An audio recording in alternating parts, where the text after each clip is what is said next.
MrChiefLove. I love your development. Really stimulates good conversation. And I loved your last post that I read, which said a fake smile will generate a real smile. There's some science to that. And it is what I've had to do. I got nothing to smile about. Okay? Fucking on welfare system. Got a smoking addiction. I can't seem to... Like, I want to be ready right now, and it's frustrating the hell out of me that I'm not ready yet. So what stops you from not being ready? And it's like, you got all of the chemicals that support your experience of not being ready. So I don't have the chemical makeup right now that will support me being ready. And I've had so much fucking experience in problem solving, and some of the most wildest fucking simple experiences bring out the genius of the universe. And one of them is high heels. And it's like, I feel so bad for guys that can't wear high heels, because it really truly is one hell of a life-awakening experience. And I do have to share with this, because wearing high heels is the same thing as a smile, is the same thing as getting ready to quit smoking. When I left this abusive marriage, you don't leave when you're at your strongest. You leave when you're at your worst. You leave when the universe has torn you to fucking shreds. And that's the time where you got to be strong, because that's the time that the battle starts. The biggest lie is that you're safe when you leave. It's like, you know what? They get a little angry. Abusers get a little angry when you leave, because they're no longer under... I'm not under his control anymore. So he's lost his sense of control. He's missing something that he really wanted, and was gonna treat me like shit until... Basically, the guy just wanted sex constantly without looking after family, and like, I was nothing more than a sexual slave in that fucking marriage. So I was told everything bad about myself. Like, if you want to talk about being in a really low mood, that would be the time that I left that abusive marriage. And that's the time you see all these people that say, oh, abuse is a really bad thing, we got to stop it. It's like, no, all of those people that say that kind of shit, when it's happening to you and you actually kind of need the help from those people, they're the ones that are saying that you're the bad person, you're scum, that's when the name comes in, is from the people that say they want to help. So it's like, if you want to get all fucked up there and disappointed in people that you could trust, it's like the people that are saying that they're there to help you are there to fucking destroy you. So, like, that trust issue, boy, did I have that. But anyways, to get on the topic of smiling, when I left, I knew, I had to feed these kids, and I was getting into computer programming on my own, self-taught. But I wasn't able to find any work. Lots of it probably was self-esteem and age, competing with a lot of people, which is really no excuse. If I was a good salesperson, I'd be able to do it. So it was definitely more of a lack of self-esteem in my abilities, because I definitely knew how to learn without going to school, but I did. Because I felt the confidence would come from a piece of paper that says I accomplished something. So I went to school. And when I was in school, I was forced to buy office clothing, office wear. It was like the uniform of going to school. Boy, did I get flack from the ex, because then all of a sudden I'm spending money on myself and not on the kids. And it's like, I needed clothes to go out in the work world.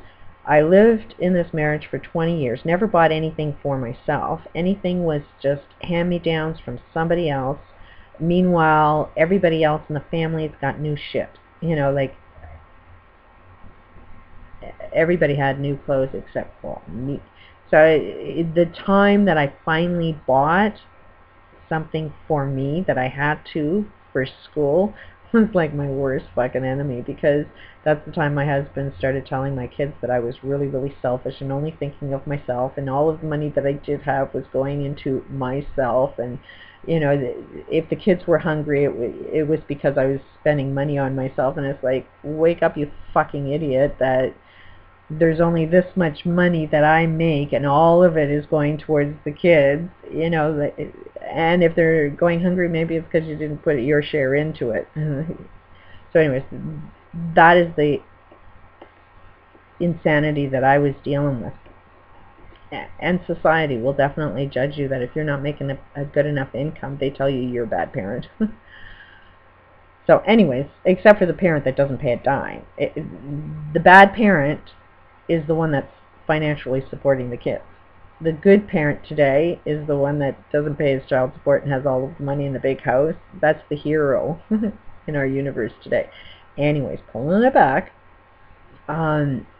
And you can kind of see by, you know, the stories that I'm relating to of how fucked up everything was. Well, part of that, like, I went to school with this girl that told me to get high heels. And kind of loved high heels, but never thought I could wear them.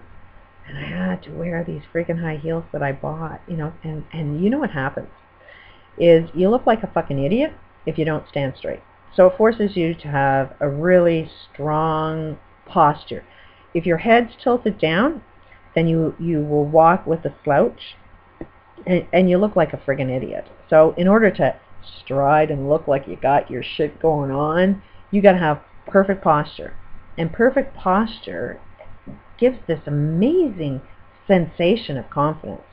You know, so wearing high heels and holding your head high forces the body to shift how it feels. If you're always looking down at the world, then you're depressed. If you're always looking up, you're not depressed. So what you to have a frown on your face, you have to understand that there is a chemical going on in your brain that has the instructions that says this skin cell, this skin cell, this skin cell says you gotta be down this way. So you know what's in yourself. You know what kind of chemicals that you're creating by what shape your mouth is. If it's down, then you got chemicals to support everything that's down.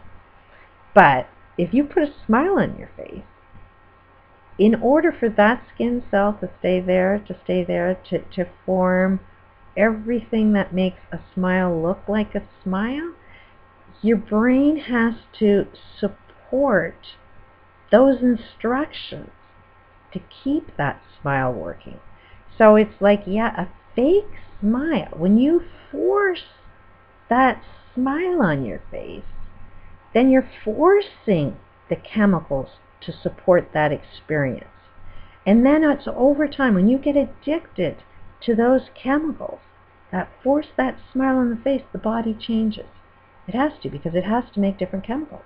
You put a pair of high heels on, and if the motivation is to look good in them, you start feeling confident. You start feeling great about yourself. It was the most powerful thing, because I was feeling really, really shitty. And then all of a sudden, I put these high heels on, and all of a sudden I'm feeling great. What's that about? Why is it that I can feel so totally different just by what I was wearing? So it's like, okay, do you need shoes to be able to feel, you know, good? No. All you have to know is, what did it take? What was my body shape wearing those high heels that forced those chemicals? And it's like, okay, so now you hold your head high, and that forces a shift in your body. I even made a video, the power of a smile. It changes how people will view you. That if you have a smile on your face, you're putting a big sign in the universe that says, I'm a friendly, happy person.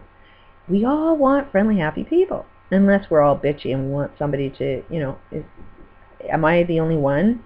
You know, like, can I get other people to bitch on the same thing so that I'm not the only one?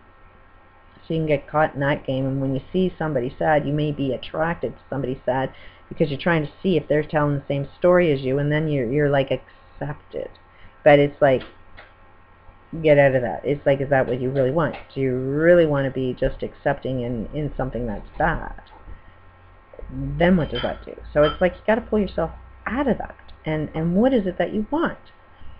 I look for people that are smiling. If somebody's smiling, it's so easy to say hi to a stranger that's smiling than to say hi to somebody that's got their head down, not even looking at you, and not smiling. You know, you can't be that friendly. You can't get that united feeling with a frown. You can only get that war feeling with a frown.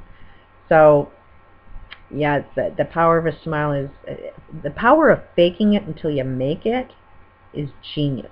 It's genius, and that's also why you can kind of see the pain that a lot of actors go through, because if they have to go into these really horror movies and really get into character, they are literally shifting what's going on in their brains, and it does have the influence to guide them down the evil path that they're portraying, just because it has that much power in creating who they are. The better the actor, the more you can put yourself into the evil character, has the potential to create that evilness within yourself if you don't have the power to pull yourself out of that character.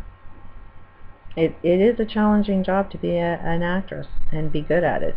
And my biggest thing is, why would you want to act in something that has the potential to destroy you? That should be a first sign that what the job is that you're going to take in being an actor is probably wrong, and if it's wrong for you, it's probably wrong for the universe, because it will put that same thing out there, and while you're watching, you know, an evil movie, it will have the power to influence you to be that evil. Faking it till you make it. You can fake to be evil, and you will be evil. You can be faking it to be good, and eventually you will be. Peace out.